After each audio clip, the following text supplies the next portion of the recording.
He's always trying to break you down, to make you sad, to let you in the darkness from the very beginning, when he declared his enmity to mankind.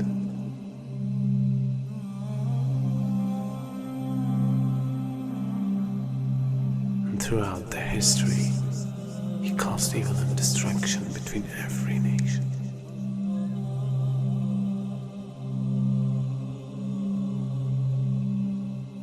And today, he became much powerful than any time else.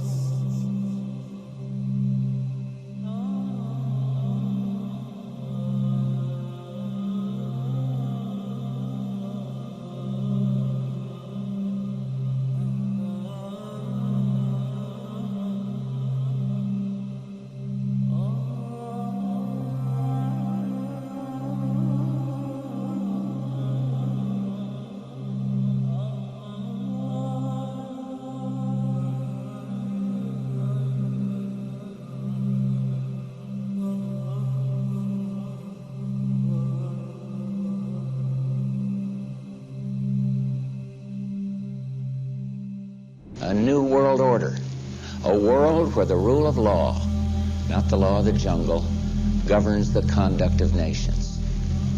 When we are successful, and we will be, we have a real chance at this new world order, an order in which a credible United Nations can use its peacekeeping role to fulfill the promise and vision of the UN's founders. We begin to see the climax of a major change in society, the climax of a new world order.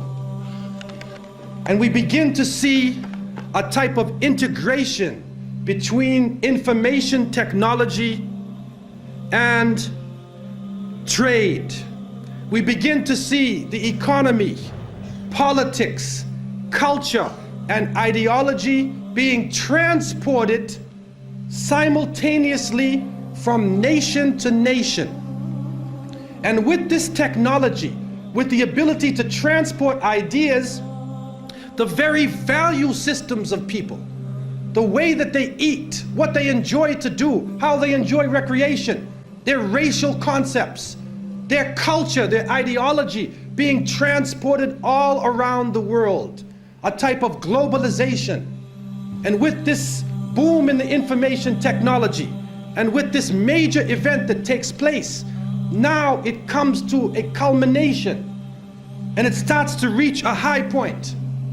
And so the innocent people, we look at this and we say, what is going on? What is happening to the world that had so many different varying views, different nations, different ways of approaching things that can complement each other? Now we see politics is stripped of real power, that the economy governs all social exchange.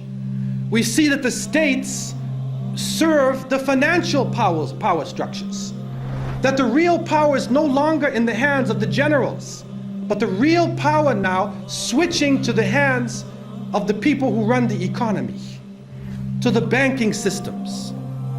And then we see that politicians play the role of public relations officers, only to control the masses, either by lulling them to sleep or by terrorizing them. And then we see that the masses of the people become helplessly preoccupied. Their lives are now bombarded with a series of cultural events. And these cultural events start to become the most important things in their lives.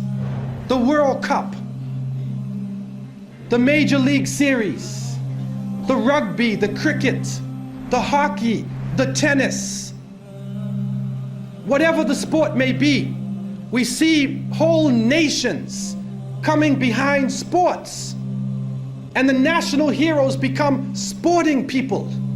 Even in Saudi Arabia, even in our own Muslim countries, the national heroes are now the soccer players. Who kicks the little ball inside of a net? He becomes the hero of the nation when people are dying on the ground. But yet we become preoccupied with this. And it becomes a type of indoctrination happening to us. And with the use of powerful music, playing on our emotions, with videos now being taken to the furthest extremes in the planet, people's thinking processes are changing. People are now in love with the superheroes, even confused about their own identity, trying to change themselves, change the color of their hair, change their eyes, change the way they dress, change the way they talk on a global level. And then we see drug addiction reaching a point that humanity has never seen before. And after traveling to over 36 countries, looking at the Muslims and being with them, I have found that in all of the communities that the young people are being confused with drugs. It is pouring into our countries. No matter what form it takes, cocaine, LSD, psychedelic, depressants, put you up, put you down, confuse you, but create a false world and give you a false dependence so that you become dependent on the chemical. You forget about Allah. Your God becomes the pusher. Your God becomes the chemical. And so creating this dependency amongst the masses of the people.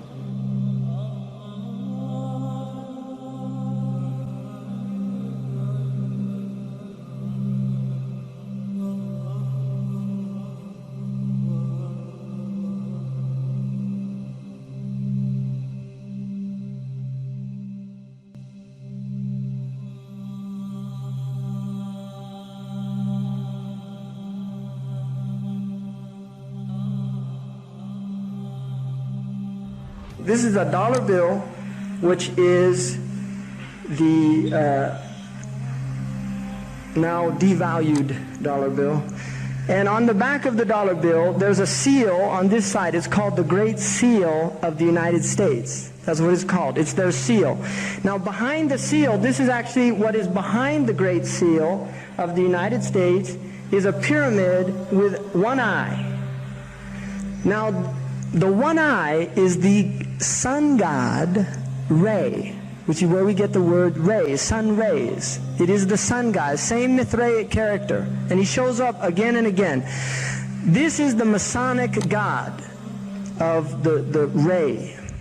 13 5-pointed stars, and when you draw lines between them, you'll draw a 6-pointed star.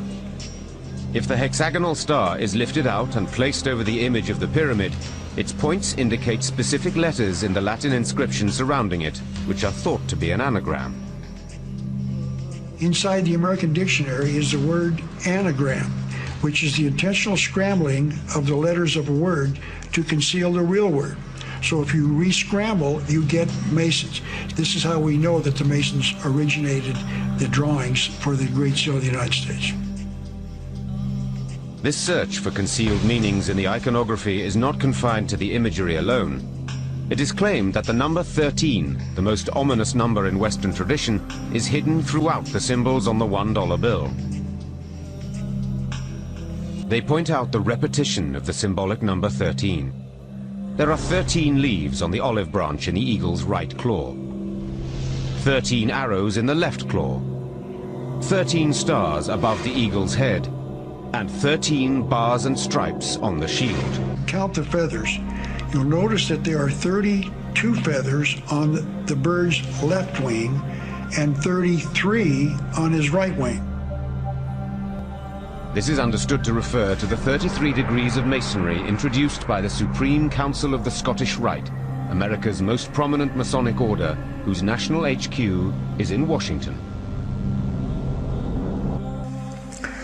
If you look, you'll see the pyramid is built except for the top.